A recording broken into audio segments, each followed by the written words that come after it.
سلام دوستان عزیز، روز خوبی داشته باشین. مگان جهت بازوبست گیربکسش به مراجعه که جک اسوایپ روغن ریزی درس و پاپ و تعویض شم و ایراد توربوش مراجعه کردن.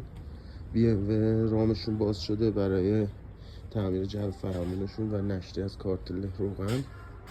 کارتل موتورشون بعد باز می شده.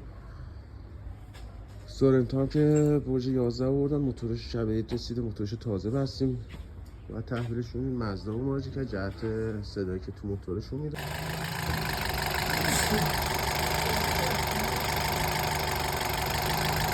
گاز بده.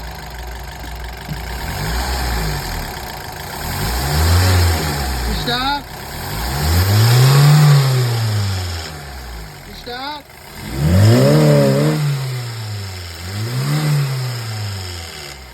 گاز بده. خوبه تموم شد. فیلم بعدش هم سالمش هم براتون میذاریم.